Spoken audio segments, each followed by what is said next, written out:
exhibit going on, which you are welcome to take a look at.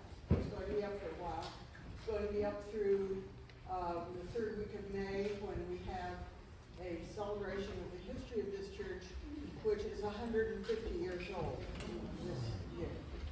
So there are some flyers for that. I don't know if you're getting one in your program, and if you want to take one on the way out there on the table. Also, we survive. We're a completely independent organization, independent of any non-profit status, definitely no profit status. Our two directors get a fee compensation, and a few other people when we have special soloists. Most people are playing as volunteers, and we depend on donations. We also are very grateful for the church for using the facility, but they don't fund us. So we have an offering plate back there. If you care to make a contribution on your way out, Michael, our fine operations manager, is pointing to it. That is, we buy music, we pay soloists, we get various equipment, and speakers, and cords, and mics, and that's what we use for.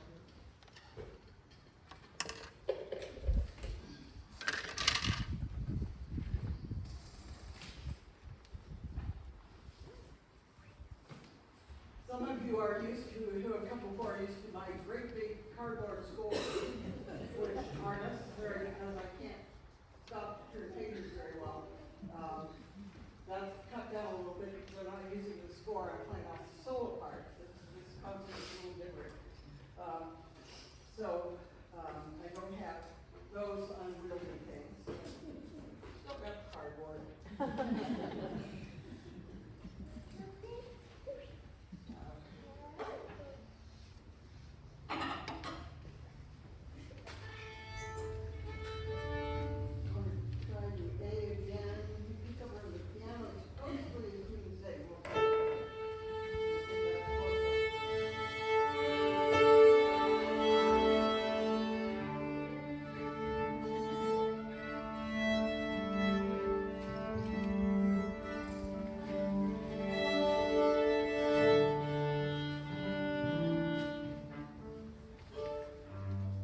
Our second piece is by Mozart, who you also already probably know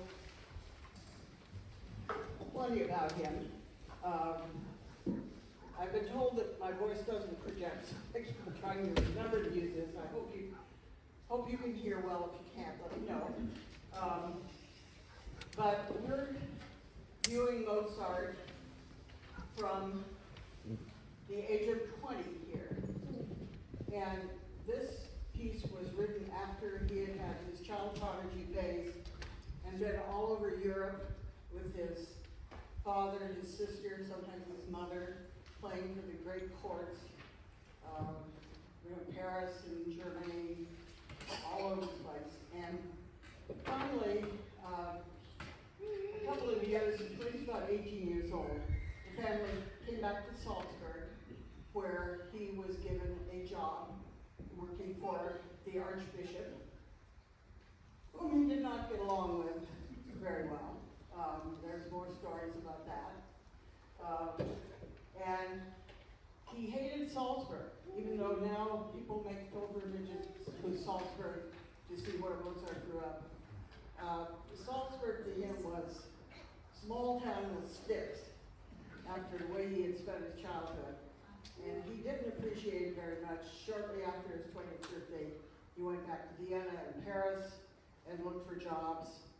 And he just didn't quite succeed. He didn't want to do what his potential bosses wanted him to do. He had long arguments and letters with his father.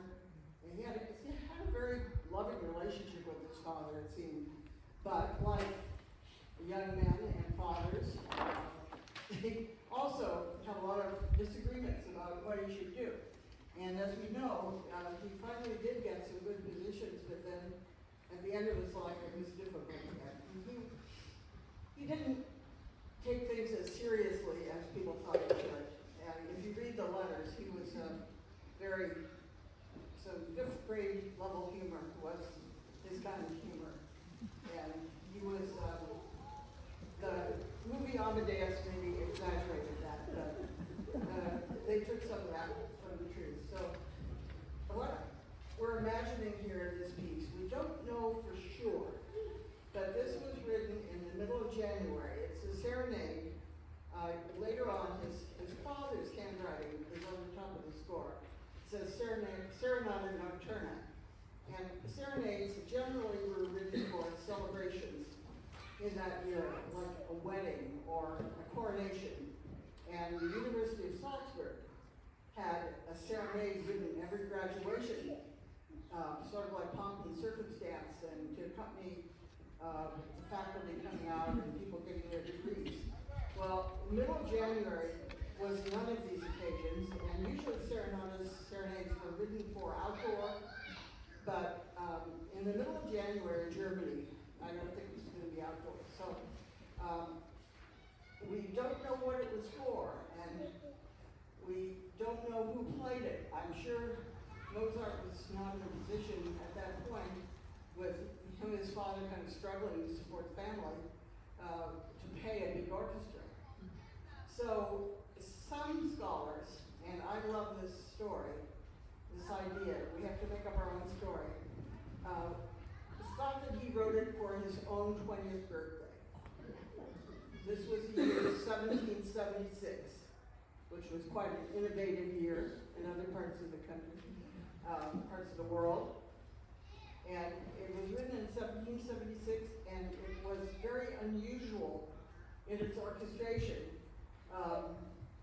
For the first place, the timpani and strings, we're very fortunate to have our guest timpanist, Laura Jane, is kind of unusual, but in those days, even earlier on, when they had a serenade that was like pomp and circumstance processional, they had someone carrying the timpanis and leading people into the area. And in Mozart's house in winter, this would have been difficult, but I imagine he wanted the timpani as a, sign that this was a great occasion.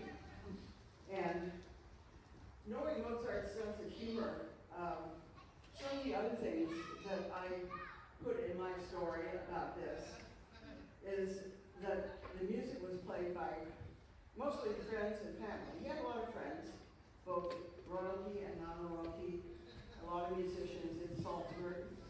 And he wrote this for very unusual orchestration. He wrote it for a group of 4 sort of virtuoso parts, a small orchestra. Like a string quartet, except that instead of cello, the string quartet has a bass. And Mozart didn't write much for cello. We were speculating, Renata said, oh, he just didn't like cello, so we don't know for sure. But not yet. We don't know. We got off too short. Yeah. So what we have is 2 violins and viola and bass. I kind of pictured that Mozart probably wrote the violin part for himself. And the second violin part is really hard. I gave it to Tana, who's a fiddler, and I know she can play fast, because when she plays fiddle piece, she plays faster than I do. And so I said, well, we need somebody who can play fast, a lot of notes. And I pictured that he probably wrote this part for his father, who had been his violin teacher. Because I know the father-son conflict was going on. He probably said, okay, Dad, I wrote a part for you. Ha! You can play. Because it's not easy. It's running all over the place while the first violin gets playing melodies. And then there's a nice viola part that's very important. Viola was Mozart's other instrument. He wrote one of his most wonderful pieces, violin and viola concerto. And then the bass, well, he must have a friend that was a really good bass player. And then he wrote a lot of parts for totally different accompanying orchestra. And they're not easy parts, but they're not like the solo quartet. So I figured he just handed those out at the door and said, here, did you bring your violin? Play this one. And gave everybody that's my story. We don't know whether it's true or not, but it's kind of a funny piece. I don't think we should take it too seriously like this great music by this classical composer, because it's really a party piece, and it's kind of fun, and I appreciate it even though it's not my 20th birthday. Today is my 80th birthday.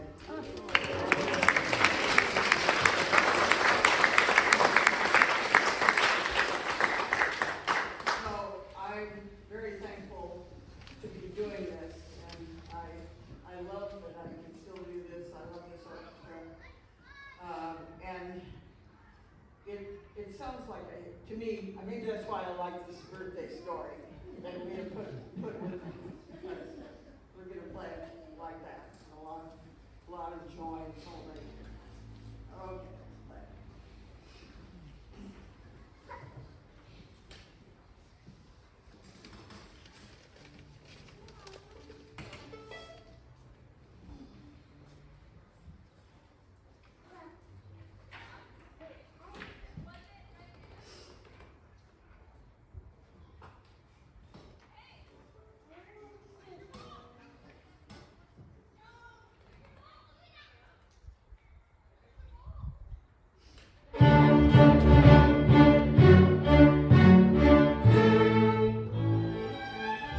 then there's always a minuet. This is a sort of a fun minuet.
We think that Mozart used as part of the material a number of familiar drinking songs at the time, which would also kind of be suitable